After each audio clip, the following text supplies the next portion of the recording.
Supreme কোর্টে DA মামলার শুনানি রয়েছে 2025 সালের 7ই জানুয়ারি। আর এরই মধ্যে একটি সুপ্রিম কোর্টে নতুন সার্কুলার জারি করেছে। সুপ্রিম কোর্টে নতুন সার্কুলার জারি করতেই আতঙ্ক বাড়ছে রাজ্য সরকারি কর্মচারীদের।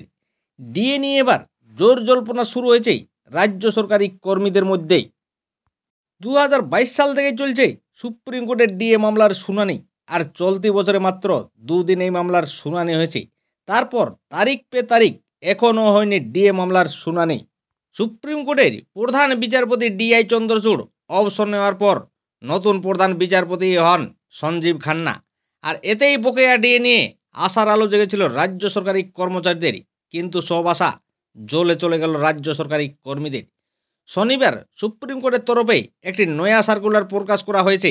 আর সেটা কি এবার বাংলার সরকারি কর্মচারীদের উপর প্রভাব ফেলতে পারে? আর তা নিয়েই এবার জোর জল্পনা শুরু হয়েছে। 2025 সালের 7ই জানুয়ারি মঙ্গলবার ডিএ মামলার শুনানি রয়েছে সুপ্রিম কোর্টে।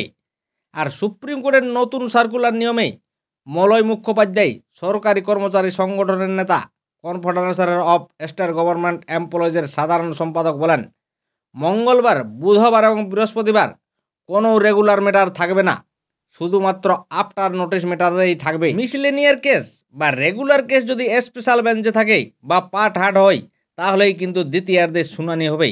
আর সুপ্রিম কোর্টে যে ডিএ মামলা চলছে তা কিন্তু আফটার নোটিশ ম্যাটার। তবে নয়া বছরেই যাতে ডিএ মামলার একটা হেস্তনেস্ত হয়ে যায়, আর সেই আশাই করছেন মলয় মুখোপাধ্যায়। তবে সুপ্রিম কোর্টে যে ডিএ মামলা চলছে তা কিন্তু পঞ্চম বেতন কমিশনের আওতায় বকেয়া মহার্ঘ ভাতা নিয়ে।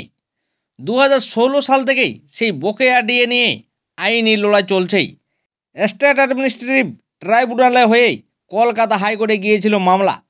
শেষ পর্যন্ত 2022 সালে হাইকোর্ট নির্দেশ দিয়েছিল যে 3 মাসের মধ্যে বকেয়া ডিএ মিটিয়ে দিতে হবে রাজ্যকে।